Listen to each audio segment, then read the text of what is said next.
അസ്സലാമു അലൈക്കും വറഹ്മത്തുള്ളാ. നമ്മളിന്ന് ദുബായ് സ്റ്റുഡിയോയിലാണുള്ളത്. നമ്മുടെ കൂടെ ഷാനു, സമദ്, പിന്നെ അബ്ദുള്ള ബാസിലാണുള്ളത്. നമ്മളിന്ന് റിയാക്ട് ചെയ്യുന്നത് വിശ്വാസികൾ, അതേപോലെ തന്നെ വിശ്വാസികളും എത്തിസ്റ്റുകളും എങ്ങനെയാണ് ഈ ലോകത്തെ നോക്കിക്കാണുന്നത് എന്നുള്ള ഒരു വിഷയത്തെ കുറിച്ച് ഒരു പെൺകുട്ടി സംസാരിക്കുന്ന ഒരു വിഷയമാണ്. ആദ്യം നമുക്ക് ആ റീലൊന്ന് കാണാം. ഒരു വിശ്വാസിയെ സംബന്ധിച്ചിടത്തോളം അവരുടെ ലൈഫിൽ എന്തെങ്കിലും ഒരു പ്രോബ്ലം വന്നു കഴിഞ്ഞാൽ ഇതിന് പിന്നിൽ ദൈവമാണ്, അല്ലെ ദൈവം തന്നെ പരീക്ഷിച്ചതാണെന്ന് പറഞ്ഞാൽ പ്രശ്നം അവിടെ തീർന്നു. പക്ഷേ ഒരു എതീസ്റ്റ് ആണ് ഇത് നോക്കിക്കാണുന്നതെങ്കിൽ ഇതെങ്ങനെ ഇങ്ങനെ സംഭവിച്ചു, എന്തുകൊണ്ടാവാ ഇങ്ങനെ സംഭവിച്ചത് എന്നിങ്ങനെ പലവിധ ക്വസ്റ്റ്യൻ ചോദിച്ചുകൊണ്ട് അതിനെ അഡ്രസ് ചെയ്യുന്നത് നമ്മുടെ മസ്തിഷ്കത്തെ സംബന്ധിച്ചിടത്തോളം വളരെയധികം മെനക്കേടുള്ള സംഗതിയാണ്. വണ്ടർഫുൾ. വലിയൊരു മനോഹരമായ ആർഗ്യുമെന്റാണ് അത്. എത്തീസ്റ്റുകളുടെ വലിയൊരു സമ്മേളനത്തിൽ ഒരുപാട് ആൾക്കാർ കൂടിയ സ്ഥലത്താണ് സംസാരിക്കുന്നത്. അപ്പോ നല്ല കയ്യടികളൊക്കെ സ്വാഭാവികമായിട്ട് വരുന്നുണ്ട്. പക്ഷെ പോയിന്റ് അത്രേ ഉള്ളൂ, വിശ്വാസികൾ ലോകത്ത് കാണുമ്പോൾ ചിന്തിക്കൂല, പ്ലെയിൻ എടുത്തിട്ട് ഇങ്ങനെ മാറ്റിവെക്കും. എല്ലാം ദൈവമെന്ന് മനസ്സിലാക്കി എല്ലാത്തിന്റെ പിന്നിൽ ദൈവത്തെ കൊണ്ടുപോയി കണ്ട് ഒരു ചിന്തക്ക് ഒരു പ്രാധാന്യമില്ലാത്ത രീതിയിൽ ജീവൻ നയിക്കും. നിരീശ്വരവാദികൾ ഈ ലോകത്ത് നോക്കി കാണുമ്പോൾ എല്ലാത്തിനും പിന്നിൽ എന്തുകൊണ്ട് സംഭവിക്കുന്നു, എങ്ങനെ സംഭവിക്കുന്നു ചിന്ത വരും. അങ്ങനെ അയാൾക്ക് സയന്റിഫിക് ടമ്പർ അതിലേക്കാണ് പോകുന്നത്. പിന്നെ കേൾക്കേണ്ട വെച്ചിട്ടാണ് സയന്റിഫിക് ടമ്പർ അല്ലെങ്കിൽ ശാസ്ത്രാവബോധം എന്നുള്ള കാര്യം ഉണ്ടാകുന്നതാണ്. അപ്പൊ മതം അത്തരത്തിൽ ചിന്തയെ ഇല്ലാതെയാക്കുന്ന ഒരു ആശയം എന്നുള്ളതാണ്. ഇതില് ഒന്നാമത്തെ ഒരു കാര്യം എന്താ വെച്ചാല്, വിശ്വാസികളുടെ മേൽ ആരോപിക്കുമ്പോൾ അതിന് തെളിവ് വേണം. എന്താണ് ഇങ്ങനെയാണ് എന്നുള്ളതിന് എന്താണ് തെളിവ്? അതായത് നിങ്ങൾ ഈ പ്രപഞ്ചത്തെ കുറിച്ച് കാണുമ്പോൾ നിങ്ങൾ തീരെ ചിന്തിക്കാൻ പാടില്ല, ഒക്കെ അള്ളാഹു സൃഷ്ടിച്ചതാണ് എന്നുള്ള ഒരു ആൻസർ നിങ്ങൾക്ക് കിട്ടിക്കഴിഞ്ഞാൽ അതിന്റെ ബാക്കി ഭൗതിക പ്രതിഭാസങ്ങളെ കുറിച്ച് നിങ്ങൾ ആലോചിക്കാൻ പാടില്ല, ചിന്തിക്കാൻ പാടില്ല എന്നാണ് പറഞ്ഞത് എന്ന രൂപത്തിലാണ് സംസാരിക്കുന്നത്. അതിന് എന്തൊക്കെ തെളിവ് വേണം? എന്നാൽ നമുക്ക് കാണാൻ പറ്റുന്നത് നേരെ തിരിച്ചാണ്. വിശ്വാസികൾ, പ്രത്യേകിച്ചും യഥാർത്ഥ ദൈവിക വിശ്വാസത്തെ അല്ലെങ്കിൽ മതവിശ്വാസത്തെ നമ്മൾ പരിശോധിച്ച് നോക്കിയാൽ വിശ്വാസികളുടെ ക്വാളിറ്റി ആയിട്ട് നേരെ ഓപ്പോസിറ്റ് ആയ കാര്യമാണ് പറയാൻ സാധിക്കുന്നത്.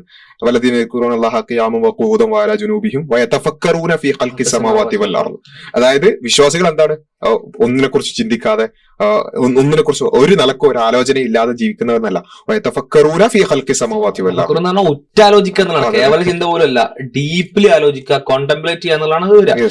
അത്രയും ആഴത്തിൽ ആലോചിക്കണം, ചിന്തിക്കണം എന്നാണ് പറയുന്നത്. അതെ. അപ്പോ അത് നിന്നുകൊണ്ടും ഇരുന്നുകൊണ്ടും കടന്നുകൊണ്ടുമെല്ലാം അവർ ആലോചിക്കും. എന്നിട്ട് അവര് ആ ഒരു സൃഷ്ടി വൈഭവത്തെ കുറിച്ച് ആലോചിച്ച് ചിന്തിച്ച് അതിന്റെ ഒരു മാഹാത്മ്യം തിരിച്ചറിയും. എന്നിട്ട് സുബ്ഹാനക് എന്ന് പറയുന്ന രൂപത്തിലേക്ക് അത്രത്തോളം അവരെന്ത് ചെയ്യും, അതിനെക്കുറിച്ച് പഠിക്കും, മനസ്സിലാക്കും, ഗവേഷണം ചെയ്യും എന്നുള്ളതാണ് നമുക്ക് കാണാൻ സാധിക്കും. അതേപോലെ തന്നെ വിശുദ്ധ ഖുർആനിൽ തന്നെ ഒരുപാട് കാണാൻ പ്രയോഗങ്ങൾ മാത്രം എന്നൊക്കെ പറയുന്ന പ്രയോഗങ്ങൾ തന്നെ എത്ര തവണയാണ് ആവർത്തിക്കപ്പെട്ടിട്ടുള്ളതെന്ന് ഗൂഗിളിയെ, ചാറ്റ്ജിപിടി എന്ത് വേണമെങ്കിലും യൂസ് ചെയ്തിട്ട് നോക്കാന്നുള്ളതാണ്. അത്രയും തവണ എന്ത് ചെയ്യുന്നുണ്ട്, ഖുർആൻ ചോദിക്കുന്നുണ്ട്, നിങ്ങൾ ചിന്തിക്കുന്നില്ലേ, നിങ്ങൾ ആലോചിക്കുന്നില്ലേ, നിങ്ങൾ ഇത് കാണുന്നില്ലേ, നിങ്ങൾ എന്താണ് ഇതിനെപ്പറ്റി കേൾക്കാത്തത്, കാണാത്തത്, ചിന്തിക്കാത്തത് ആവർത്തിച്ച് പറയുന്നുണ്ട്. സിംപിൾ ഇസ്ലാം പറയുന്ന അല്ലെങ്കിൽ മതം പറയുന്ന വെച്ചാല് ഇത് സംവിധാനിച്ചൊരു ദൈവമുണ്ട്, ആ ദൈവത്തെ നിങ്ങൾ മനസ്സിലാക്കണം. അത് മനസ്സിലാക്കണമെങ്കിൽ എന്ത് ചെയ്യണം? നിങ്ങൾ ദൈവത്തെ കാണാൻ പറ്റൂല. ദൈവത്തെ നിങ്ങൾക്ക് നേരിട്ട് പോയിട്ട് എന്താ പറയാ ദൃഷ്ടിയിലൂടെയോ കേൾവിയിലൂടെയോ നമുക്ക് ഒരിക്കലും മനസ്സിലാക്കാൻ പറ്റൂല. എങ്ങനെയാണ് സൃഷ്ടാവിനെ മനസ്സിലാക്കുക? സൃഷ്ടാവിനെ മനസ്സിലാക്കേണ്ടത് സൃഷ്ടാവ് ഇവിടെ ഒരുക്കിയ സൃഷ്ടി വൈഭവത്തിലൂടെയും സൗകര്യത്തിലൂടെയാണ്. അതിനെന്ത് ചെയ്യണം? പരമാവധി കാണണം, പരമാവധി കേൾക്കണം, പരമാവധി ചിന്തിക്കണം ഇതിനെ പറ്റിയിട്ട്. അങ്ങനെയാണെങ്കിലാണ് ഞാൻ എന്റെ സൃഷ്ടാവിനെ കൂടുതൽ ബോധ്യപ്പെടുക. ഇതൊരുക്കിയ പടച്ചോൻ, എന്റെ ശരീരത്തെ പറ്റി ഞാൻ പഠിക്കുമ്പോൾ എന്റെ സൃഷ്ടാവ് ഇത്രത്തോളം മനോഹരമായിട്ടാണ് എന്റെ ശരീരത്തെ ഒരുക്കിയിട്ടുള്ളത് എന്ന ബോധത്തിലേക്ക് മതപരമായിട്ട് ആൾക്ക് എത്ര എന്ത് ചെയ്യണം? ആ ശരീരത്തെ പറ്റി പഠിക്കണം, ചിന്തിക്കണം എന്നുള്ളതാണ്. ഇതിൽ ബാസിൽ പറഞ്ഞതുപോലെ തന്നെ വിശുദ്ധ ഖുർആനിൽ ധാരാളം ആയത്തുകൾ ഖുർആനിൽ കാണാം. അല്ലദീ ജഅല ലക്കും ഫിറാശ വസ്സമാഅ ബിനാഹ വഅൻസല മിനസ് സമാഇ മാഅ ഫഖറജ ബിഹി മിനസ് സമറാതി റിസ്ക. ഇങ്ങനെ മഴ പെയ്യുന്നതിനെ കുറിച്ച്, ആകാശത്തെ കുറിച്ച്, അതേപോലെ തന്നെ അഫല യൻദുറൂന ഇലൽ ഇബിൽ കൈഫ ഖുലിഖത് വഇല സമാഇ കൈഫ റുഫിയത്തിലെ ഒട്ടകങ്ങളിലേക്ക് നോക്കുന്നില്ലേ? ഇങ്ങനെ ഓരോ വിഷയത്തെ കുറിച്ചും ഏതൊരു സാധാരണ ഒരു കർഷകന് പോലും മനസ്സിലാക്കുന്ന വിധത്തിലാണ് ചെടികൾ മുളക്കുന്നതിനെ കുറിച്ചൊക്കെ സംസാരിക്കുന്നത്. അതേപോലെ തന്നെ ഏത് ശാസ്ത്രജ്ഞനും മനസ്സിലാക്കുന്ന വിധത്തിലാണ് ആകാശ ലോകങ്ങളെ കുറിച്ച് പറയുന്നത്. അല്ലെ, എത്ര സിമ്പിൾ ആയിട്ട് ഇസ്ലാം അതിന് മനസ്സിലാക്കി കൊടുക്കുന്നത്. മാത്രമല്ല അത് അങ്ങനെയുള്ള വൈഭവങ്ങളെ കുറിച്ച് പറയാൻ മാത്രമല്ല, എന്നിട്ട് ഖുർആൻ പറയുന്നുണ്ട് ഇതിനെക്കുറിച്ച് ചിന്തിക്കണം, ചിന്തിക്കാത്തവർ ഉലൈകൽ അൻആം. അതായത് ഇതൊക്കെ നിങ്ങൾക്ക് വിശദീകരിച്ചു തരുന്നു, ഇങ്ങനൊക്കെ ഉണ്ട്, ഇതിനെക്കുറിച്ചൊക്കെ കൂടുതൽ പഠിക്കണം എന്ന് മാത്രമല്ല, അങ്ങനെ പഠിക്കാത്തവർ, ചിന്തിക്കാത്തവർ ഉലൈകൽ അൻആം, അവർ വെറും നാൽക്കാലികളെ പോലെയാണ്. എന്നിട്ട് വിശുദ്ധ ഖുർആൻ അവിടെ അവസാനിക്കുന്നത് വൽഹും അളല്, ആ നാൽക്കാലികളേക്കാൾ അവരുടെ പരിമിതിക്കുള്ളിൽ അവർക്കതിന് കഴിവില്ലാത്തതുകൊണ്ടാണ് എന്ത് ചെയ്യുന്നത്, അവരെ ചിന്തിക്കാത്തത്. പക്ഷെ കഴിവുണ്ടായിട്ട് നമ്മൾ ചിന്തിക്കുന്നില്ലെങ്കിൽ നാൽക്കാലികളെക്കാൾ താഴെയാണ് നമ്മുടെ ഒരു സ്ഥാനം എന്നുള്ളത് വിശുദ്ധ ഖുർആൻ പറയാണ്. ഇതിൽ പറയുന്നുണ്ട് എന്താണ് ഇതൊക്കെ ദൈവം സൃഷ്ടിച്ചതാണ് എന്ന് വിശ്വസിക്കും. പിന്നെ അതിനെ കുറിച്ച് ഇത് എങ്ങനെയാ വന്നത് എന്നുള്ളതിനെ കുറിച്ചൊന്നും ആലോചിക്കില്ല. നമ്മൾ പൊതുവെ ഒരു ഉദാഹരണം പറയാറുണ്ട് ഈ കമ്പ്യൂട്ടർ പ്രോഗ്രാമിനെ കുറിച്ച്. ഒരു ഗെയിം അല്ലെങ്കിൽ ഏത് പ്രോഗ്രാമിംഗ് ആയിക്കോട്ടെ, നമുക്കറിയാം ഇത് ആരോ പ്രോഗ്രാം ചെയ്തതാണ് എന്ന് നമുക്കറിയാം. ഈ കമ്പ്യൂട്ടറിന്റെ ഗെയിമിന് ഈ പറയുന്ന കാര്യങ്ങൾ ആരോ ഡിസൈൻ ചെയ്തതാണെന്ന് നമുക്കറിയാം. അതുകൊണ്ട് അതിന്റെ നിയമങ്ങളെ കുറിച്ച് പഠിക്കാണ്ടിരിക്കണം എന്നോട് ആരും പറയുന്നില്ലല്ലോ. എങ്ങനെയാണ് ഈ പ്രോഗ്രാം വർക്ക് ചെയ്യുന്നത്, ഇതിന് എന്ത് കോഡ് അടിച്ചാലാണ് എന്ത് ഔട്ട്പുട്ട് കിട്ടുന്നത് എന്നൊന്നും കൃത്യമായി പഠിക്കലുണ്ട്. ഈ ഏതെങ്കിലും എറർ വന്നാൽ നമ്മളത് പരിശോധിക്കും. ഇത് ആരോ കമ്പ്യൂട്ടർ പ്രോഗ്രാം ആരോ ഉണ്ടാക്കിയതാണ്, അതൊക്കെ നമ്മൾ നോക്കേണ്ടതല്ല. ആ എറർ എന്തുകൊണ്ട് വന്നു എന്ന് വെച്ചാൽ പരിഹരിക്കാറുണ്ട്. ഇപ്പൊ ഇവിടെ ദൈവം പരീക്ഷിക്കുന്നതാണ് ഇത് എന്ന് പറയുമ്പോൾ നമ്മൾ അടുത്ത പ്രാവശ്യം ഇത്തരം ഒരു ഭൂകമ്പം ഉണ്ടാതിരിക്കാൻ എന്ത് ചെയ്യണം, അല്ലെങ്കിൽ ഇത് മുൻകൂട്ടി അറിയാൻ എന്ത് ചെയ്യണം എന്നതിനെ കുറിച്ചൊക്കെ അതുകൂടാണ് പരീക്ഷണം. ഇത് നമ്മൾ എന്തൊക്കെ മനസ്സിലാക്കുന്നു, എന്തൊക്കെ മനസ്സിലാക്കി കഴിയും, എന്തൊക്കെ പുതിയ സ്റ്റെപ്പ് എടുക്കും എന്നതുകൂടിയാണ് പരീക്ഷണം. എല്ലാ പരീക്ഷണത്തിന്റെയും at the end of the day സഹിച്ചിരിക്കുക എന്നുള്ളതല്ല, ക്ഷമിക്കുക എന്ന് ഖുർആൻ പറയുന്നുണ്ട്. ക്ഷമ എന്ന് പറഞ്ഞാൽ എന്താ പറയാ, സഹിച്ച് മിണ്ടാതിരിക്കുക എന്നുള്ളതിനല്ല ഖുർആൻ ക്ഷമ എന്ന് പറയുന്നത്. ഇപ്പോ ഒരു പോരാട്ടം നടക്കുന്ന ഒരു ഫൈറ്റർ, ഒരു ആർമി ഓഫീസർ ആയിട്ടുള്ള ഒരാള് ക്ഷമിക്കുന്നത് എങ്ങനെയാന്ന് വെച്ചാൽ ഖുർആന്റെ എന്താ പറയാ കൽപ്പന എന്താണ്, നിങ്ങൾ ആ പോരാട്ട മുഖത്താണെങ്കിൽ നിങ്ങൾ ക്ഷമിക്കണം. എങ്ങനെയാണ് ക്ഷമിക്കേണ്ടത്? നിങ്ങൾ വിട്ടുകൊടുക്കാതെ ക്ഷമിക്കണം, നിങ്ങൾ ദൗർബല്യം കാണിക്കാതെ ക്ഷമിക്കണം, നിങ്ങൾ കൂടുതൽ പോരാടി ക്ഷമിക്കണം. അപ്പൊ ക്ഷമ എന്ന് പറഞ്ഞാൽ ഡിഫറന്റ് ആണ്. പരീക്ഷണം വന്നാൽ ക്ഷമിക്കുന്നത് എങ്ങനെയാണ്? ഇപ്പൊ ഇവിടെ പറഞ്ഞ പോലെ തന്നെ ഒരു എന്താ പറയാ ഭൂകമ്പം സംഭവിച്ചു, അല്ലെങ്കിൽ ഒരു പ്രളയം സംഭവിച്ചു, ഒരു സുനാമി സംഭവിച്ചു. അവിടെ നമ്മൾ ക്ഷമിക്കണം എങ്ങനെ? ഈ സാഹചര്യത്തെ മനസ്സിലാക്കാൻ, ഇതിനെ തരണം ചെയ്യാൻ, നെക്സ്റ്റ് ടൈം ഇത് വരുന്ന സമയത്ത് നമ്മളുടെ ലൈഫിൽ അതിന്റെ പ്രിവെൻഷനായി, ആ അപകടങ്ങൾ പ്രിവെൻഷനായി ചെയ്യാൻ പറ്റുന്ന കാര്യങ്ങൾ ചെയ്തുകൊണ്ട് ആ തരത്തിൽ എന്ത് ചെയ്യണം, ഈ പതറാതെ അല്ലെങ്കിൽ വിശ്വാസമോ ഒന്നും നഷ്ടപ്പെട്ടു പോകാതെ മുഴുവനായിട്ട് ഇത് പിന്മാറാതെ ഉറച്ചു നിന്ന്, ശരിയിൽ ഉറച്ചു നിന്നിട്ട് എന്ത് ചെയ്യണം, ആ സാഹചര്യത്തെ നേരിടണം എന്നുള്ളതാണ്. അതാണ് ഇസ്ലാം പറയുന്ന ക്ഷമ എന്നുള്ളതാണ്. മാത്രമല്ല ഇതിൽ വേറൊരു വിഷയം എന്താ വെച്ചാല്, ഇത് നേരെ തിരിച്ചാലോചിച്ച് നോക്കാം. അപ്പൊ നമ്മളെ സംബന്ധിച്ചിടത്തോളം ഒരു കാറിനെ കുറിച്ച് നമ്മൾ നന്നായി പഠിക്കുന്നു, അല്ലെങ്കിൽ നമ്മൾ അതിനെ കുറിച്ച് മനസ്സിലാക്കുന്നു. അത് ഒരു കാറ് ഒരു കമ്പനി ഡിസൈൻ ചെയ്തതാണെന്നുള്ളത് കൊണ്ട് നമ്മൾ അതിനെ കുറിച്ച് പഠിക്കാതിരിക്കൂല. അതിന്റെ എഞ്ചിൻ നമ്മളെ പഠിക്കുന്നതെന്ന് പിന്നിലേക്ക് വലിക്കൂല. കാരണം എഞ്ചിൻ എങ്ങനെ വർക്ക് ചെയ്യുന്നു എന്ന് അറിഞ്ഞാലാണ് നമുക്ക് അതിൽ എന്തെങ്കിലും പ്രശ്നം ഉണ്ടെങ്കിലോ അല്ലെങ്കിൽ അതിനെക്കുറിച്ച് കൂടുതൽ മനസ്സിലാക്കാനൊക്കെ പറ്റുക. ഇനി നമ്മളൊരു വേൾഡ് വ്യൂ ആണെന്ന് വിചാരിക്കുക. ഒന്നും ഡിസൈൻഡ് അല്ല, അതായത് കാറൊന്നും ഡിസൈൻഡ് അല്ല, ഇതൊക്കെ വളരെ റാൻഡമാണ്. റാൻഡാണെങ്കിൽ പിന്നെ പഠിച്ചിട്ട് കാര്യമില്ല. ഒരു സിസ്റ്റം ഇല്ലെങ്കിൽ, ഒരു കൃത്യമായ ഒരു വ്യവസ്ഥ ഇല്ലെങ്കിൽ പിന്നെ പഠിച്ചിട്ട് കാര്യമില്ല. അപ്പൊ യഥാർത്ഥത്തിൽ ഒരു കൃത്യമായ ഒരു സട്ടാവ് സൃഷ്ടിച്ച് എല്ലാം വളരെ വ്യവസ്ഥാപിതമായി പോകുന്നുണ്ടെങ്കിലാണ് പഠിത്തത്തിന് പ്രസക്തിയുള്ളൂ. അല്ലെങ്കിൽ ഇപ്പൊ അത് വളരെ മാജിക്കലി വളരെ റാൻഡം ആയിട്ട് എന്തൊക്കെ സംഭവിക്കുന്നു, എന്തൊക്കെ പൊട്ടിത്തെറിക്കുന്നു, എന്തൊക്കെ ആവുന്നു എന്നാണെങ്കിൽ അതെ. കാരണം ഇപ്പൊ നമ്മൾ പഠിച്ചു, ഓക്കെ, ഒരു കാര്യം മനസ്സിലായി, ഇതിങ്ങനെ തന്നെ ആയിക്കോളണം എന്ന നിർബന്ധം. കാരണം ഇതൊക്കെ റാൻഡമാണ്. ഇതുപോലെ റാൻഡംനെസ് എങ്ങനെയും എക്സ്പ്ലെയിൻ ചെയ്യപ്പെട്ടേക്കാം. അപ്പോ അത് വളരെ ശരിക്കും ഇപ്പൊ നമ്മൾ തൊട്ടപ്പുറത്തെ റൂമില് ഒരുപാട് അത്ഭുതങ്ങൾ ഒരുക്കി വെച്ചിട്ടുണ്ട്. ഒരു ഡിസൈനർ അല്ലെങ്കിൽ ഒരു ആർക്കിടെക്ട് എന്തൊക്കെ വളരെ മനോഹരമായിട്ട് കാര്യങ്ങൾ ഒരുക്കി വെച്ചിട്ടുണ്ട് എന്ന് പറയുമ്പോഴാണോ നമുക്ക് അതിനെ പറ്റി പഠിക്കാനും അറിയാനും വളരെ എന്താ പറയാ ഒരു ആകാംക്ഷ തോന്നുക, താല്പര്യം തോന്നുക, നമ്മൾ അതിന് ടൈം ഇൻവെസ്റ്റ് ചെയ്യുക. അങ്ങനെ പറയുമ്പോഴാണോ, അതോ അതിനുള്ള കുറെ ആളുകളുണ്ട് എന്തൊക്കെയോ സാധനങ്ങൾ അങ്ങോട്ട് വേസ്റ്റ് ഇങ്ങനെ, അല്ലെങ്കിൽ വേസ്റ്റോ അല്ലെങ്കിൽ നല്ല കാര്യങ്ങളായിക്കോട്ടെ. പെയിന്റിംഗ് എടുത്താൽ മതി, കുറച്ചുകൂടി മനസ്സിലാവും. ഒരു പെയിന്റിംഗ് എടുത്തു, ഒരാൾ പറയാണ് ഇത് വളരെ പണിപ്പെട്ട് നന്നായി പിന്നെ വരച്ചൊരു പെയിന്റിംഗ് ആണെന്ന് മനസ്സിലാക്കി നമുക്ക് അതിലുള്ള അർത്ഥതലങ്ങൾ, ഈ കളർ എന്തുകൊണ്ട് ഇവിടെ വന്നു, എന്തുകൊണ്ട് ഇങ്ങനെ ഒരു കോമ്പിനേഷൻ വന്നു എന്നൊക്കെ നമ്മൾ ആലോചിക്കും. അല്ലാതെ നമ്മൾ പറയണ കുറച്ച് പെയിന്റ് എടുത്ത് വാരി വിതറുകയാണെന്ന് പറഞ്ഞാല്, റാൻഡം ആയിട്ട് വാരി വിതറുകയാണെന്ന് പറഞ്ഞാൽ ആയിക്കോട്ടെ, പിന്നെന്താ പഠിക്കാൻ. ഇതിൽ ഏതിനാണ് ഒരാളെ പഠിപ്പിക്കാനോ ചിന്തിപ്പിക്കാനോ പ്രേരണ നൽകാനുള്ള കഴിവ് ഏതിനാണ്, ഏത് ആശയത്തിനാണെന്ന് വെച്ചാൽ സ്വാഭാവികമായിട്ട് ഇതിന്റെ പിന്നിൽ ഡിസൈനർ ഉണ്ട്, അല്ലെങ്കിൽ ഇതിന്റെ ഒരു എന്താ പറയാ നിയന്ത്രകനുണ്ട്. ഇതാരോ തീരുമാനിച്ച് നടത്തിയ ഒരു കാര്യമാണ്, സംവിധാനിച്ചൊരു കാര്യമാണ്, ഡിസൈൻ ചെയ്തൊരു കാര്യമാണ് എന്ന് പറയുമ്പോഴാണ് സ്വാഭാവികമായിട്ട് പ്രചോദനം. ഇത് ടോട്ടലി 3 ആംഗിളാണ് ഇതിന് വരെ മനസ്സിലാക്കിയെടുത്തോളം. ഒന്നുകിൽ എന്ത് ചെയ്യണം, മതവിശ്വാസത്തിന്റെ പ്രമാണങ്ങൾ പറയണം, നിങ്ങൾ പഠിക്കണ്ട, മിണ്ടാതിരിക്കുന്നത്. അങ്ങനെ പറയുന്നില്ല. ഇവിടെ പറഞ്ഞു മതവിശ്വാസത്തിന്റെ പ്രമാണം പറയുന്നത് പഠിക്കണം, ചിന്തിക്കണം, ആലോചിക്കണം എന്നാണ്. അല്ലെങ്കിൽ മതവിശ്വാസമോ ദൈവവിശ്വാസമോ ഇറ്റ്സെൽഫ് എന്ത് ചെയ്യണം, ആ വിശ്വാസം കൊണ്ട് തന്നെ ആൾക്കാരെ പഠിക്കുന്നതെന്ന് പിന്നിലേക്ക് വലിക്കണം. ഇവിടെ അങ്ങനെ സംഭവിക്കുന്നില്ല എന്ന് പറഞ്ഞു. അതിന്റെ പിന്നിൽ ഒരു ഡിസൈൻ ഉണ്ടെന്ന് പറയുമ്പോഴാണ് ഡിസൈനിനെ പറ്റി പഠിക്കാനുള്ള പ്രചോദനം കൂടുന്നത്, താല്പര്യം കൂടുന്നത്, ആകാംക്ഷ കൂടുന്നത്. ഡിസൈൻ ഇല്ല എന്ന് പറയുമ്പോൾ എന്തിനാ പിന്നെ അന്വേഷിക്കുന്നത്, അല്ലെങ്കിൽ അതിന്റെ പിന്നെ ഒരു നിയമമല്ല എന്ന് പറയുമ്പോൾ എന്തിനാ പിന്നെ കണ്ടെത്താൻ ശ്രമിക്കുന്നത്? ആ സ്വാഭാവികമായിട്ടും അത് ആ വിശ്വാസം ഇല്ലായ്മയാണ് ആൾക്കാരെ പഠനത്തിന് മുന്നിലേക്ക് വലിക്കുന്നത്. ആ വിശ്വാസമാണ് പഠനത്തിൽ ഉറപ്പിച്ചെടുത്തത്. ഈ മൂന്നാമത്തെ സാധ്യത എന്ന് പറഞ്ഞാൽ, വിശ്വാസികൾ ഈ വിശ്വാസം കൊണ്ട് പഠനത്തിൽ നിന്ന് പിന്നിലേക്ക് പോരുന്നുണ്ടെങ്കിൽ എന്ത് ചെയ്യാം? ഓക്കെ, ഈ ആർഗ്യുമെന്റ് വാലിഡ് ആണ്. അങ്ങനെയും കാണാൻ കഴിയുന്നില്ല. നമ്മൾ ചരിത്രം പരിശോധിക്കുന്ന സമയത്ത് ഇപ്പൊ ശാസ്ത്രം കൊണ്ടും മറ്റൊക്കെ ഒരുപാട് ഉപകാരമുള്ള ഒരു കാലമാണ്. അല്ലെങ്കിൽ ഇന്ന് ശാസ്ത്രം പഠിക്കുന്നതുകൊണ്ടും അതുകൊണ്ട് ഒരുപാട് ഉപകാരങ്ങൾ. എന്നാൽ ഇതിന്റെ ഒന്നും ഒരു ഉപകാരമില്ലാത്ത സമയത്ത് പഠനത്തിന് വേണ്ടി മാത്രമോ അറിവിന് വേണ്ടി മാത്രമോ ഭാവിയിൽ ഞങ്ങളല്ലാത്ത വേറെ ഏതെങ്കിലും തലമുറക്ക് ഉപകാരം കിട്ടുന്ന ഒരു കാര്യമോ ആകുന്ന ആ സമയത്ത് തന്നെ ഇതിന് ടൈം ഇൻവെസ്റ്റ് ചെയ്തതും ഇതിനെപ്പറ്റി ചിന്തിച്ചതും ആലോചിച്ചതൊക്കെ ആരാണ്? നമുക്ക് ഇസ്ലാമിക് ഓർഗനൈസേഷനെ പറ്റി ഒരുപാട് വീഡിയോകൾ നമ്മൾ പറഞ്ഞാണ്.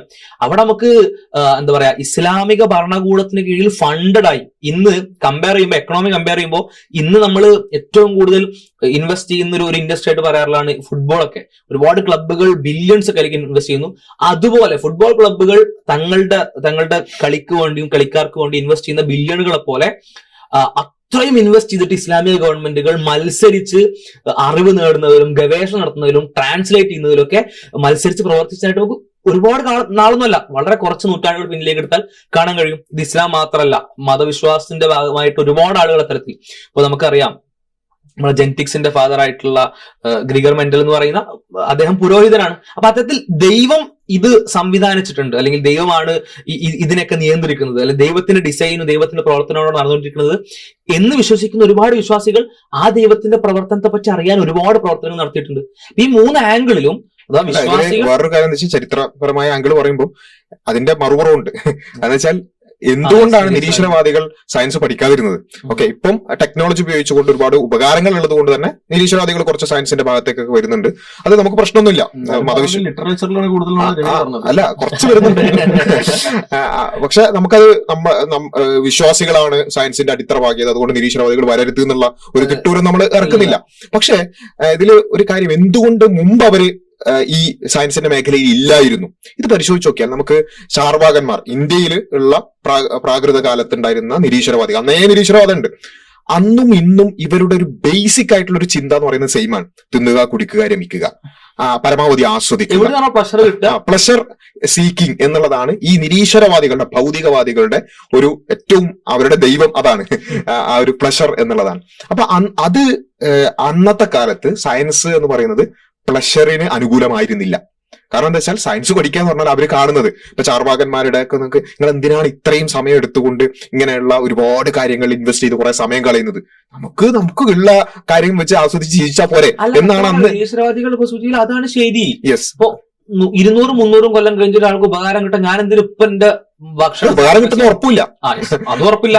ഇനി അങ്ങനെ അറിഞ്ഞാൽ പോലും എന്തിന് ഞാൻ അവർക്ക് വേണ്ടി സാക്രിഫൈസ് ചെയ്യണം? എന്റെ ഭക്ഷണം എന്തിനു ഒഴിവാക്കണം? എന്റെ എന്താ പറയാ, രമിക്കൽ, എന്റെ മറ്റ് ആസ്വാദനങ്ങൾ, മറ്റു സുഖങ്ങൾ എന്തിനു ഒഴിവാക്കണം എന്ന് വെച്ചാൽ ലോജിക്കലി അവർക്ക്. അതുകൊണ്ടാണ് ഇപ്പം പ്രോട്ടോകോറസിനെ പോലുള്ള ആളുകൾ ഈ കണക്ക് പഠിക്കുക എന്നുള്ളത് വേസ്റ്റ് ഓഫ് ടൈം എന്നുള്ളതാണ് പറയുന്നത്. അതൊരു സമയനഷ്ടമാണ്. കാരണം ഇങ്ങനെ കുറെ ആൾജിബ്രയും അതുപോലുള്ള കുറെ കാര്യങ്ങളും ഒക്കെ പഠിച്ചിട്ട് എന്താ കാര്യം? നമുക്ക് കുറച്ച് ബേസിക് ആയിട്ടുള്ള കാര്യങ്ങൾ പഠിച്ചു പോയാൽ പോരുന്ന. അപ്പം ഇങ്ങനെ വേസ്റ്റ് ഓഫ് ടൈം ആണ് സയൻസും മാത്സും പഠിക്കൽ എന്ന് പറയുന്നത് എന്തുകൊണ്ടാണ്? അവരെ സംബന്ധിച്ചിടത്തോളം അവരുടെ ലോകവീക്ഷണത്തിൽ അതാണ് ശരി. അല്ല, അങ്ങനെ ഒരു ഗവേഷണങ്ങളോ കാര്യങ്ങളോ ഒന്നും നടന്നിട്ടില്ലെങ്കിൽ ഇന്ന് സയൻസിലോ ഇതിലും മെഡിക്കൽ രംഗത്തോ ഒരു കണ്ടുപിടുത്തങ്ങൾ ഉണ്ടാകുമായിരുന്നില്ലല്ലോ. അതെ. അപ്പൊ അവരുടെ ബേസിക്സ് അതാണ്. അതുകൊണ്ടാണ് അന്ന് അവർ സയൻസിൽ ഇല്ലാതിരുന്നത്. ഇന്ന് അവർ സയൻസിനെ, പിന്നെ സയൻസിന്റെ അടുത്തേക്കൊക്കെ വരാൻ ശ്രമിക്കുന്ന തന്നെ ഇവിടെ സുഖം കിട്ടാൻ സാധ്യത സയൻസുമായി റിലേറ്റഡ് ആയിട്ട്, ടെക്നോളജി റിലേറ്റഡ് ആയിട്ട് ഉണ്ട് എന്നുള്ളത് കൊണ്ടല്ല. ഇപ്പൊ വന്നിട്ട് ഞങ്ങളാണ് ഇപ്പൊ അതിന്റെ പിതാക്കന്മാർ എന്നുള്ളതാണ്. അത് വേറെ തമാശ. അപ്പൊ ഏതായാലും ഇവരെ സംബന്ധിച്ചിടത്തോളം സുഖം, പ്ലഷർ എന്നുള്ളതാണ് ഇവരുടെ ദൈവം എന്ന് പറയുന്നത്. അതിന് അനുകൂലമല്ലാത്തിരുന്ന കാലത്ത് സയൻസിന്റെ ബേസിക്സ് കെട്ടിപ്പടുക്കുന്നിടത്ത് ഒരു കോൺട്രിബ്യൂഷൻ ചെയ്യാതെ അതെല്ലാം കഴിഞ്ഞ് സയൻസ് മുഖേനയും സുഖം കിട്ടാനുള്ള വഴികളുണ്ട് എന്ന് മനസ്സിലായപ്പോൾ മാത്രം അതിലേക്ക് വലിഞ്ഞു കയറി വന്നിട്ട് പറയാണ്, വിശ്വാസികൾക്ക് സയൻസ് പഠിക്കാൻ പറ്റില്ല കേട്ടോ, അവരൊന്നും ചിന്തിക്കൂല, അവര് ദൈവം എന്ന് പറഞ്ഞ് അവസാനിപ്പിക്കും എന്ന് പറയണമെന്നുണ്ടെങ്കിൽ ചില്ലറ തൊലിക്കട്ടി പോരാ എന്നുള്ളത് മാത്രമാണ്. ലോകത്തെത്തിസ്റ്റുകൾ മാത്രമായിരുന്നെങ്കിൽ ഈ ലോകത്തിന്റെ ഒരു അവസ്ഥ എന്തായിരിക്കും? അത് നൂറ്റാണ്ടുകൾ എന്നല്ല, അതിനപ്പുറത്തേക്കുള്ളത് അത്രയും പിന്നിലായിരിക്കും നമ്മൾ. കാരണം അന്നുള്ള സുഖം അനുഭവിച്ചു. അവർക്ക് അധികാരം ലഭിച്ച റഷ്യ ആണെങ്കിലും അതേപോലെ തന്നെ അൽബേനിയ ആണെങ്കിലും ഒക്കെ നമുക്ക് അവിടെ വിസിബിൾ ആണ് എന്താണ് അവർ ചെയ്തത്, ശാസ്ത്രത്തോടെ എന്താണ് ചെയ്തത്, ശാസ്ത്രജ്ഞന്മാരോട് എന്താണ് ചെയ്തത്. ജെനറ്റിക്സിന് അവരെതിരായിരുന്നു, അതേപോലെ തന്നെ ബിഗ് ബാങ്ങിന് അവരെതിരായിരുന്നു മാത്രമല്ല അതുമായി ബന്ധപ്പെട്ട ശാസ്ത്രജ്ഞരെ തുറങ്കിലടക്കുകയും നാട് കടത്തുകയും പീഡിപ്പിക്കുകയും ചെയ്ത വളരെ വൃത്തികെട്ട എന്താ പറയാ കോൺട്രിബ്യൂഷൻസ് ആണ് ഇവർ, അല്ലെങ്കിൽ വളരെ റിഗ്രസീവ് ആയിട്ടുള്ള കോൺട്രിബ്യൂഷൻസ് ആണ് ഇവര് ശാസ്ത്രത്തിന് കൊടുത്തിട്ടുള്ളത്. ഒരുപക്ഷെ അവരുടെ ഇത്തരത്തിൽ അവർക്ക് 1-2 രാജ്യങ്ങളിലോ 3 രാജ്യങ്ങളിലൊക്കെ അധികാരം കിട്ടിയത് പോലും അന്ന് അവർക്ക് അധികാരം കിട്ടിയിട്ടില്ലായിരുന്നെങ്കിൽ, നമ്മളിപ്പോ 2050 2070 ഒക്കെ എത്തേണ്ട പുരോഗമനം ഇപ്പൊ എത്തിയിട്ടുണ്ടാവുന്നില്ല. അതെ, ഒരു നൂറ്റാണ്ടെങ്കിലും ശാസ്ത്രം പിന്നോട്ടാവാൻ കാരണം ഇവരാണ്. ഭൗതികവാദികൾക്ക് സോവിയറ്റ് യൂണിയന്റെ ആ ഒരു അധികാരം കിട്ടിയത് കൊണ്ടാണ്. അപ്പോ അവർക്കെങ്ങാനും ലോകത്ത് വലിയൊരു സ്വാധീനം ഉണ്ടായിരുന്നെങ്കിൽ നമ്മൾ ഇന്നിങ്ങനെ നിൽക്കൂലായിരുന്നു എന്നുള്ളതാണ്. അപ്പൊ ഏതായാലും ഒരുപാട് വിശ്വാസികൾ ഒരുപാട് അവരുടെ ജീവിതം തന്നെ ഒഴിഞ്ഞു വെച്ചത് കൊണ്ട് നമുക്ക് ഇത്തരത്തിലുള്ള സൗകര്യങ്ങളും ഇത്തരം ടെക്നോളജികളൊക്കെ ഉണ്ടായി. അപ്പോ ആ ഒരു ഇപ്പോ നമ്മള് കമന്റ് ഒക്കെ ചെയ്യാറുണ്ട്, ഇത് പിന്നെ ശാസ്ത്രം ഉപയോഗിച്ചുകൊണ്ടല്ലേ നിങ്ങൾ ഈ റെക്കോർഡ് ചെയ്യുന്നത്. അതെ, തീർച്ചയായും റെക്കോർഡ് ചെയ്തത്, ക്യാമറ ഉണ്ടാക്കിയതൊക്കെ ഒരുപാട് ആളുകൾ അന്ന് ദൈവത്തിന്റെ സൃഷ്ടിപ്പിനെ കുറിച്ച് കൂടുതൽ പഠിക്കുകയും അതിൽ ഇൻവെസ്റ്റ് ചെയ്തതും കൊണ്ട് സംഭവിച്ചു. അതുകൊണ്ട് നിങ്ങളും ക്യാമറ ഉപയോഗിക്കുന്നതുകൊണ്ട് ഞങ്ങൾക്ക് പ്രശ്നമൊന്നുമില്ല. ഇബ്നു ഹൈസമാണ് ഈ മറ്റേ ക്യാമറയുടെ ഓപ്റ്റിക്സുമായി ബന്ധപ്പെട്ടുള്ള അടിസ്ഥാനപരമായിട്ട് കണ്ടെത്തൽ നടത്തിയത്. അതേപോലെ തന്നെ അദ്ദേഹമാണ് സയന്റിഫിക് മെത്തഡോളജി ഇൻട്രൊഡ്യൂസ് ചെയ്തത്. അതേപോലെ തന്നെ വാഹനം എന്താ പറയുക circular energy linear energy convert ചെയ്യുന്നത്, അതുപോലെ സർജിക്കൽ ഇൻസ്ട്രുമെന്റ്സ്, ഇതൊക്കെ ഇസ്ലാമിക് ഗോൾഡൻ ഏജിലാണ് വന്നത് എന്നുള്ളത് കൊണ്ട് ആര് സർജറി ചെയ്തിരുന്നോ, ആര് വാഹനത്തിൽ പോയിരുന്നോ, ആരും ക്യാമറ ഉപയോഗിച്ചിരുന്നോ നമ്മൾ പറയും. വിശ്വാസിയായ പള്ളിയിലച്ഛനാണ് ജെനറ്റിക്സ് ബേസിക്സ് പഠിപ്പിച്ചത്, അല്ലെങ്കിൽ അതിന്റെ ഒരു അടിത്തറ പാകിയത് എന്നുള്ളത് കൊണ്ട് അവിശ്വാസികൾ അല്ലെങ്കിൽ നിരീശ്വരവാദികൾ ജെനറ്റിക്സ് പഠിക്കരുതെന്നൊന്നും ഞങ്ങൾ പറയില്ല. അത് നിങ്ങൾക്ക് ചെയ്യാവുന്നതാണ്. എല്ലാവർക്കും ഉള്ള ഒരു science is A continuous process of learning. നമ്മൾ മനസ്സിലാക്കേണ്ട ഒരു കാര്യം എന്ന് വെച്ചാൽ ഇപ്പം ദൈവവിശ്വാസം ശാസ്ത്രത്തെ പ്രൊമോട്ട് ചെയ്യുന്നത് പോലെ തന്നെ ശാസ്ത്രം ദൈവവിശ്വാസത്തെയും പ്രൊമോട്ട് ചെയ്യുന്നുണ്ട്. ഇപ്പം പല ആർഗ്യുമെന്റ്സ്, ഇപ്പം ഫൈൻ ട്യൂണിങ് ആർഗ്യുമെന്റ്സ് ഒക്കെ നമുക്ക് വരുന്നത് ശാസ്ത്രത്താണ്. ശാസ്ത്രത്തെ കുറിച്ച് കൂടുതൽ പഠിക്കുമ്പോഴാണ് ഇതൊന്നും യാദർശികമായി ഉണ്ടായതല്ല, ഇത് വളരെ സൂക്ഷ്മമായി വളരെ കൃത്യമായി സംവിധാനിച്ചതാണ് എന്ന് നമുക്ക് മനസ്സിലായി. ഇപ്പം ജെനറ്റിക്സിന്റെ വിഷയത്തിലാണെങ്കിലും അബയോജെനസിസ് ആണെങ്കിലും എങ്ങനെയാണ് ലൈഫ് ഉണ്ടായത്, സെല്ലിനെ കുറിച്ച് കൂടുതൽ പഠിച്ചപ്പോഴാണ് അതിന്റെ കോംപ്ലക്സിറ്റി നമ്മൾ കൂടുതൽ മനസ്സിലായത്, അതിനൊരു ഡിസൈനർ വേണമെന്ന് മനസ്സിലായത്, ഫൈൻ ട്യൂണിംഗ് വിഷയത്തിൽ മനസ്സിലായത്. അതേപോലെ ഈ സയൻസ് തന്നെ ബേസ് ചെയ്തിരിക്കുന്നത് ഇൻഡക്ഷനുമായി ബന്ധപ്പെട്ട ഇൻഡക്ഷൻ ജസ്റ്റിഫൈ ആവണമെങ്കിൽ ദൈവം അത് സംവിധാനിച്ചൊരു നിയമം ഉണ്ടാവണം, നിയമവ്യവസ്ഥ ഉണ്ടാവണം എന്നൊക്കെ മനസ്സിലാകും. അപ്പം ഒരു സ്ഥലത്ത് ദൈവവിശ്വാസം സയൻസിനെ പ്രൊമോട്ട് ചെയ്യുന്നത് പോലെ തന്നെ സയൻസ് ദൈവവിശ്വാസത്തെയും പ്രൊമോട്ട് ചെയ്യുന്നുണ്ട്. അവിടെ വെച്ചാല് ഇവര് ചെയ്യുന്നത് വെച്ചാൽ അതൊക്കെ റാൻഡമായി ഉണ്ടാതായിരിക്കാം, എന്നാലും ചെറിയ ചാൻസ് ഇല്ല എന്നൊക്കെ പറഞ്ഞു കണ്ട് ആ പഠിത്തം മുഴുവൻ ഇല്ലാതാക്കാൻ. അപ്പൊ അങ്ങനെയുള്ള പഠിത്തത്തിന്റെ അല്ലെങ്കിൽ അന്വേഷണത്തിന്റെ വഴികൾ ഒരു വീഡിയോയിൽ ഉണ്ടായിരുന്നു. അതൊക്കെ ഇപ്പൊ ദൈവത്തിന്റെ തെളിവുകളെല്ലാം പറഞ്ഞു കൊടുത്ത സമയത്ത് എന്താണ് അത് ചാൻസ് ആണ് ഇതാണ്. അപ്പം തിരിച്ച് നമ്മൾ ചോദിച്ചത് ഓക്കെ ഇതേ മെത്തഡോളജി നമ്മൾ സയൻസിൽ ഒന്ന് അപ്ലൈ ചെയ്ത് നോക്കാം. നിങ്ങൾ എങ്ങനെയാണ് ഭൂമി ഉരുണ്ടതാണെന്ന് പറയാൻ പറ്റുന്നില്ല, കാരണം പരന്നതാണെന്ന് ചാൻസ് ഇല്ല. ചാൻസ് ഉണ്ട്, ചെറിയൊരു ചാൻസ് ഉണ്ട്. അത് മതി, അത് അവിശ്വസിക്കാതെ. അല്ല, ഈ ഒരു മെന്റാലിറ്റി എന്നാലും ചെറിയൊരു ചാൻസ് ഇല്ല എന്നുള്ളൊരു മെന്റാലിറ്റി ഒരാൾക്ക് തലയിൽ വല്ലാതെ വന്നാൽ പിന്നെ സയൻസ് അയാൾ 99.99999% ഒഴിവാക്കിയിട്ട് 0.000000001% എടുക്കുന്നതാണ്. ദൈവത്തിന്റെ തെളിവ് അതാണ് പറഞ്ഞത്, ചെറിയൊരു ചാൻസ് ഉണ്ടല്ലോ. അല്ല, ഈ 1/10⁻²120 അത് 1/10 ഇട്ടിട്ട് അടുത്ത് 120 അപ്പൊ എന്നാലും ഉണ്ടല്ലോ, ചാൻസ് ഉണ്ടല്ലോ. 120 ചാൻസ് സമ്മതിച്ചല്ലോ. 99.120 പരിഗണിക്കുന്നില്ല, 0.120 കാരണം സയൻസിന്റെ ഒരു പ്രധാന വിഷയം തന്നെയാണ് സയൻസിൽ പ്രൂഫ് ഇല്ല എന്നുള്ളത്. സയൻസിൽ എവിഡൻസ് ബേസ്ഡ് ആണ്. അപ്പൊ ഈ പ്രൂഫിൽ ഉള്ളത് മാത്രമേ അംഗീകരിക്കുള്ളൂ. എവിഡൻസ് ബേസിൽ അംഗീകരിക്കുന്ന സയൻസ് മൊത്തം എടുത്ത് ടോട്ടൽ അറിയേണ്ടി വരും. ഈ ബേസിക് അതവിടെ സമ്മതിക്കേണ്ടി വന്നു എന്നുള്ളതാണ് ആ ഡിസ്കഷൻ. ഒരു മെന്റാലിറ്റി ഒഴിവാക്കുക. ഇപ്പൊ ഈവൻ ഇത് നിരീശ്വരവാദികൾ കാണുന്നുണ്ടെങ്കിലും നിങ്ങൾ സയൻസ് പഠിക്കരുത് എന്നല്ല പറയുന്നത്, മറിച്ച് നിങ്ങളുടെ മെന്റാലിറ്റി ഒഴിവാക്കുക. നിരീശ്വരവാദ മൗലികവാദം നിങ്ങൾക്കുണ്ടെങ്കിൽ, ഒരു എത്തീസ്റ്റ് ഫണ്ടമെന്റലിസം നിങ്ങൾക്ക് ഉണ്ടെന്നുണ്ടെങ്കിൽ നിങ്ങൾക്ക് സയൻസ് പഠിക്കാൻ പോസിബിൾ ആവില്ല. കുറച്ചൊക്കെ വിശ്വാസത്തിന്റെ എലമെന്റുകൾ ഉണ്ടെങ്കിലാണ് നിങ്ങൾക്ക് എന്ത് ചെയ്യുക, സയൻസ് പഠിക്കാൻ. നമ്മുടെ തെളിവുകൾ കിട്ടുന്നതിനനുസരിച്ച് നമ്മൾ അപ്ഡേറ്റ് ചെയ്യാൻ തയ്യാറാവണം. അതെ, യെസ്. അപ്പോ അങ്ങനെയൊക്കെ ഒന്ന് കുറച്ചുകൂടി ഒക്കെ എന്താ ഒരു ഫണ്ടമെന്റലിസം ഒഴിവാക്കുക എന്നുള്ളതാണ് നിരീശ്വരവാദികളോട് അങ്ങോട്ടൊരു. പിന്നെ പ്രവാചകന്റെ ഹദീസിൽ നിങ്ങൾ ഈ ലോകത്ത് എന്തെങ്കിലും ചെയ്യുകയാണെങ്കിൽ കൂടുതൽ കാലം ജീവിക്കും എന്നുള്ള രീതിയിൽ ചെയ്യണം എന്ന് പറഞ്ഞിട്ടുണ്ടല്ലോ. അപ്പൊ അത് വിശ്വാസികൾക്ക് ഈ ലോകത്ത് അയാൾക്ക് നേട്ടമല്ലെങ്കിലും മറ്റുള്ളവർക്ക് നേട്ടം ഉണ്ടാക്കുന്ന കാര്യങ്ങൾ ചെയ്യണം എന്നുള്ളൊരു ഇതല്ലേ. ഈ ലോകാവസാനത്തിന്റെ ഒരു ഹദീസ് ഉണ്ട് തോന്നുന്നത്. ലോകാവസാനം വരികയാണെങ്കിൽ ഒരു ചെടി അറിയുകയാണെങ്കിൽ പോലും നിങ്ങളൊരു മരത്തെ നട്ടു. ലോകാവസാനം ചെയ്യുമ്പോൾ അത് ചെയ്യണം എന്നല്ല അതിന്റെ അർത്ഥം. അത്രയും ഇമ്പോർട്ടൻസ് ആണ്. മറ്റുള്ളവർക്ക് ഉപകാരപ്പെടുന്ന രീതിയിൽ അത് ചെയ്യാമെന്നുള്ളതാണ് ബേസിക്കലി. അപ്പോ ഇതാണ് നമുക്ക് പൊതുവെ പറയാനുള്ളത്. വിശ്വാസികളോട് ഇങ്ങോട്ട് ആരോപിച്ചൊരു കാര്യം ശരിക്കും അപ്ലിക്കബിൾ ആകുന്നത് മറുഭാഗത്താണ് എന്നുള്ളത് മനസ്സിലാക്കുക. ഇതൊക്കെ വളരെ എന്താ പറയാ, ഇതൊന്നും ചിന്തിച്ചിട്ട് പറയുന്നതല്ല, ഇത് റട്രേക്ക് ആണ്. ഇത് യൂട്യൂബിൽ ഉണ്ടാകുന്ന പറയുന്നുണ്ടോ ഈ പുതിയ ഒരു പണ്ട് ഉപയോഗിച്ചുകൊണ്ടിരുന്ന സാധനം വാട്സ്ആപ്പിൽ പറഞ്ഞപ്പോൾ കയ്യടി അത് ദൈവവിശ്വാസം. നിങ്ങൾ 99 ഇത് നിങ്ങൾ എല്ലാ ദൈവവിശ്വാസവും എതിർക്കുന്നുണ്ട്, 99 എതിർക്കുന്നുണ്ട്. ഞാൻ കേട്ടതിൽ വെച്ച് ദൈവത്തിനെതിരുള്ള ഏറ്റവും ബ്ലണ്ടർ ആയിട്ടുള്ള വാദം അതാണ്. ഞാൻ അതുകൂടി നിൽക്കുന്നു, നിങ്ങൾ 100% എത്തിച്ചു. നിങ്ങൾ 90% എത്തിച്ച് ഞാൻ 100% എത്തിച്ചു. അപ്പൊ ഐ വാസ് ലൈക്ക് അതിന് അതെന്താ ആർഗ്യുമെന്റ് ആണ്, എന്താണ് ഇതിലെ പോയിന്റ്, എന്താ പോയിന്റ് ഒന്നുമില്ല, അവിടുന്ന് കേട്ടിട്ടുണ്ട് അവരിങ്ങനെ പറയുന്നുണ്ടായിരുന്നു. അതായത് ഇങ്ങനെയുള്ള ആർഗ്യുമെന്റുകൾ പറയുന്നത് ഭയങ്കരമായി റാഷണലി ചിന്തിച്ചിട്ടൊന്നല്ല. അതിങ്ങനെയുള്ള കുറച്ച് പിന്നെ സോഷ്യൽ മീഡിയ കമന്റുകളോ പഞ്ച് ഡയലോഗ്സ് നോക്കുക, അതേ ഉള്ളൂ. ആ ഇവിടെ മാസടിക്കുക എന്നുള്ളത് മാത്രം. അതിനപ്പുറത്തേക്ക് കാര്യങ്ങളെ കുറച്ചും കൂടി വസ്തുനിഷ്ഠമായി കാര്യങ്ങൾ മനസ്സിലാക്കാൻ ശ്രമിക്കുക എന്നുള്ളത് മാത്രമാണ് പറയാനുള്ളത്. ഇത്തരത്തിലുള്ള ചർച്ചകളും വീഡിയോകളും കൂടുതൽ നമ്മുടെ ചാനലിൽ ഇൻഷാ അല്ലാഹ് അപ്ലോഡ് ചെയ്യും. ചാനൽ സബ്സ്ക്രൈബ് ചെയ്യുക, കൂടുതൽ ആളുകളിലേക്ക് എത്തിക്കുക. അസ്സലാമു അലൈക്കും വറഹ്മത്തുള്ളാഹി.